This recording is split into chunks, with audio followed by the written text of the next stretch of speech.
Hello Bhaiya Bhan, how are you? Good morning to all of you today. Here we are again present in this class to read our lesson which we had left yesterday. That lesson is Lost Spring Stories of Stolen Childhood. Yesterday we had finished some paragraphs in this story. Today I would like to ask you some questions related to this story for your recapitulation. The first question is from you. Who is Annie Jung? Very good. Next question is, where did Annie Jung born? Excellent. Next question. The story Lost Spring is taken from which stories? Yes, you have basket of thanks. Another question is, who is Sahibe Alam? Wow, great. Your memory is excellent. Next question is from all of you. Sahibe Alam belongs to which country? Yes, very nice. He belongs to Dhaka. Next question. Where did he come for his survival? Very good. He came to India. Nice. Next question. Why did he come to India? Okay, he has come to India to get some gold. Next question. Really, Sahib came to India in search of gold? Very nice. No, he hasn't come to India in search of gold. Here, gold means the necessary things in our life, like for a children, books, bags, shoes, footwear, uniform. These are the gold for them. Next question is from you. Sahibe Alam belongs to which community? Yes, very nice. He belongs to Rage Speakers.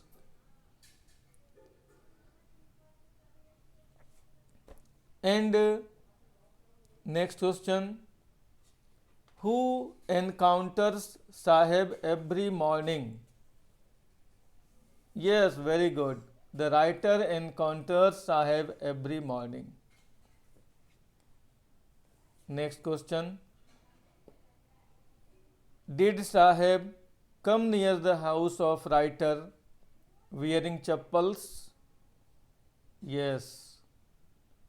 He was not wearing chappals.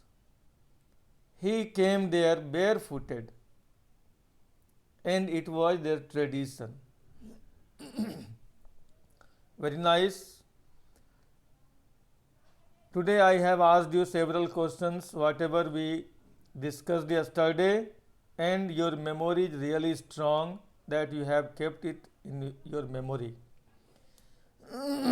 Now, next paragraph. You see the lines and again read very carefully and listen to me very attentively.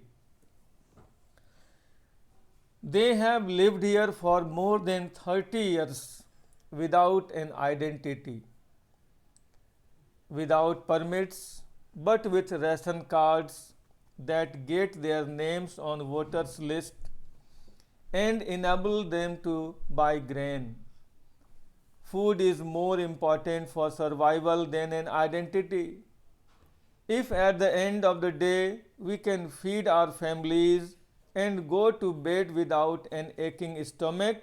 We would rather live here than in fields that gave us no grain, say a group of women in tattered saris when I ask them why they left their beautiful land of green fields and rivers. My dear boys and girls, in this paragraph, the rage pickers had been living illegally in Simapuri for the last 30 years. In this paragraph, we see the rage pickers had been living illegally in Simapuri for the last 30 years. They have occupied the area without government permission or ownership. The politicians of the area have provided them ration cards and voter identity cards. They got grocery for their family through these ration cards, and in return they cast their votes in favor of the politician who had helped them. The writer asked a group of women who were wearing torn saris that why did they leave their homes in Dhaka? They replied that if they were able to satisfy the hunger of their families and sleep well at night, they were happier to live in Simapuri than their fields in Dhaka, which were ruined and gave them no food. My dear, in this paragraph, there are some words. You please write the meanings of these words. The word is survival. Survival means living.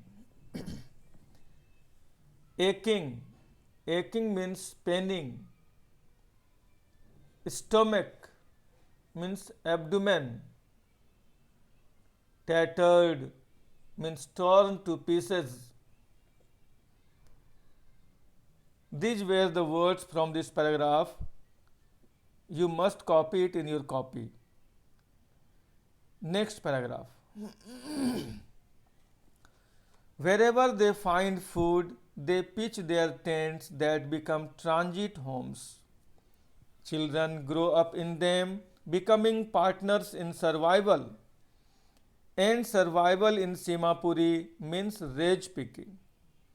Through the years, it has acquired the proportions of a fine art. Garbage to them is gold. It is their daily bread, a roof over their heads, even if it is a leaking roof, but for a child it is even more. In this paragraph, we see these people traveled in search of food, and wherever they found it, they set up temporary homes and started living there. Their children kept on growing there, and gradually they also started helping their parents in seeking means of survival. For those who lived in Simapuri, the means of survival was rage picking. As they had been doing it for many years, they became trained at rage picking and did it well. For the rage pickers, the garbage was as precious as gold. These families searched the garbage dumps and got things which they sold to fund their food. They gathered torn or damaged sheets which were used to cover the roof of their homes. This did not cover them well, but still provided them with some protection. For the children, the garbage dumps were more than a means of survival. In this paragraph, there are some difficult words. Please copy it. The word is pitch. Pitch means dig in. Transit. Transit means temporary. Acquired. Acquired means developed or taken the shape of. Proportions. Here proportions means forms. Garbage. Garbage means dirt. Leaking. Leaking means escaping from holes. These were the words from this paragraph. Now, next paragraph. I sometimes find a rupee, even a 10 rupee note, Sahib says, his eyes lighting up. When you can find a silver coin in a heap of garbage, you don't stop scrounging, for there is hope of finding more. It seems that for children, garbage has a meaning different from what it means to their parents. For the children, it is wrapped in wonder. For the elders, it is a means of survival. In this paragraph, we see Sahib was happy to say that sometimes he found a rupee and even a 10 rupee note in the dump. As one often finds even a silver coin in the garbage dump, he kept on searching, hoping to find more. For the children, the garbage dump was a means of fulfilling their dreams, although partially, while for their parents, it was a means of aiding survival by providing the basics: food, clothing, and shelter. Here there are some words, you can write it in your copy. Lighting up means shining. Heap. Heap means a large quantity of material. Wrapped means covered. Mince means a source. Now, the next paragraph. One winter morning, I see Sahib standing by the fenced gate of the neighborhood club, watching two young men dressed in white playing tennis. I like the game, he hums, content to watch it standing behind the fence. I go inside. When no one is around, he admits. The gatekeeper lets me use the swing. In this paragraph, we see one winter morning, the writer saw Sahib standing by the fence of a club. He was watching a tennis game being played by two young men. Sahib liked the game but could not play it. He told the writer that he went inside the club when it would be closed. He was allowed to take swings by the guard there. Here there are some words, please copy it. The word is hums. Hums means makes a humming sound. Fenced. Fenced means that has a fence around it. Content. Content means satisfied. Admits means accepts. Swing, to sway to and fro. Next paragraph you see. Sahib too is wearing tennis shoes that look strange over his discolored shirt and shorts. Someone gave them to me, he says in the manner of an explanation. The fact that they are discarded shoes of some rich boy who perhaps refused to wear them because of a hole in one of them does not bother him. For one who has walked barefoot, even shoes with a hole is a dream come true. But the game he is watching so intently is out of his reach. In this paragraph, we see the writer saw that Sahib was also wearing tennis shoes. They did not look appropriate with his dress, which was worn out and had faded. He told the writer in an attempt to justify himself that someone gave him the shoes. She, however, figured out that he had got them from a garbage dump. They must have been thrown away by a boy from a rich family, as he did not want to wear them any more. Probably they had a hole or two in them, due to which he did not want to wear them. On the contrary, Saheb was not bothered by this fact and had no problem wearing them, as he could not afford anything better than that. He walked barefoot, and to wear a shoe, even with a hole, was like a dream for him. Although due to the garbage dump, Saheb's dream of wearing shoes had been partially fulfilled, but his desire to play tennis would never be fulfilled.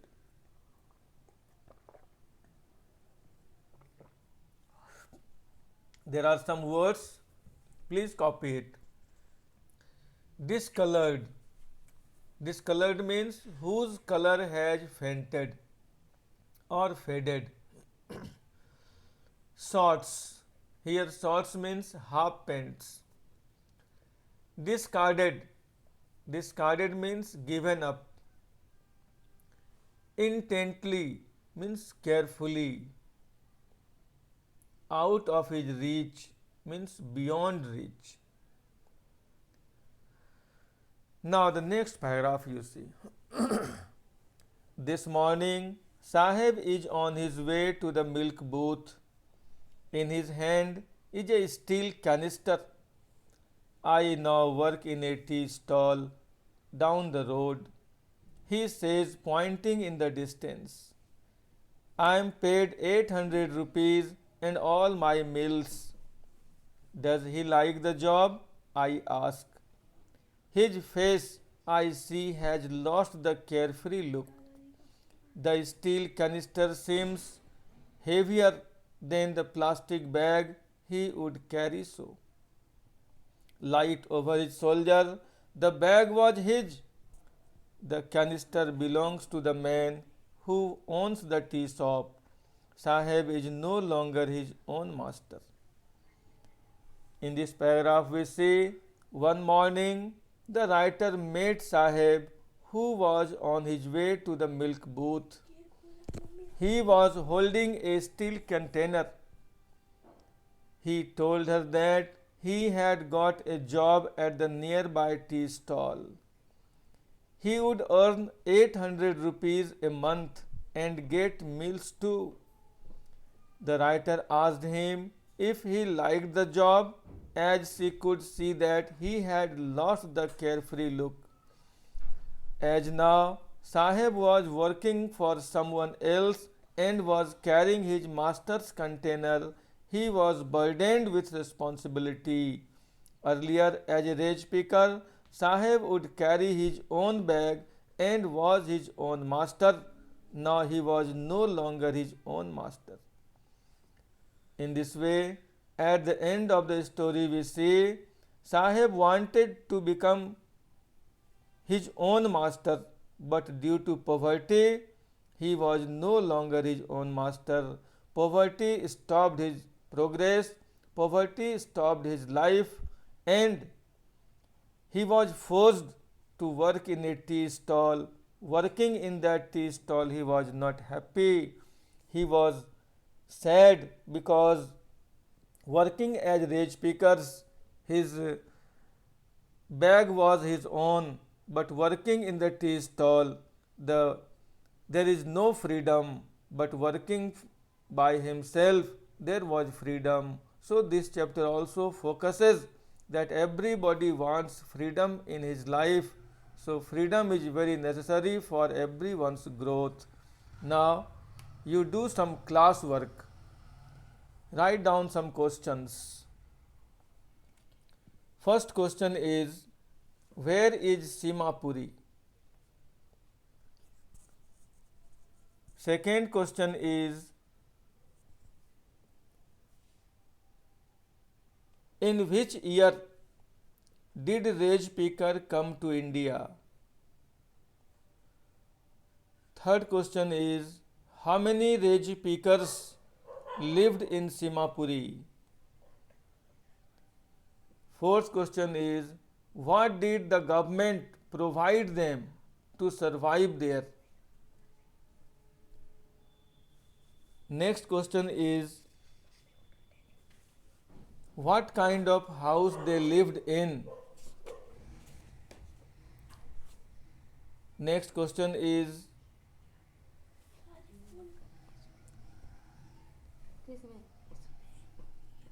Sahib was wearing what kind of shoes? Another question is, in which stall did Sahib work? And the last question is, was Sahib happy in working the tea stall? You have to finish this classwork and then at last you write homework. Homework is prepare all question answers from this story, and you also prepare your questions from these paragraphs and try to make yourself perfect, that you have understood the story very well, and you should express this story if anyone asks you. So my dear, this story ends here. Next day we shall start the second story of this lost spring. The second story is about another boy whose name is Mukesh, who wants to drive a car. The story 2 is I want to drive a car. This is about a boy whose name is Mukesh. He is a bangle maker in Firozabad. Next day we shall discuss. Till then, thank you. Have a nice day.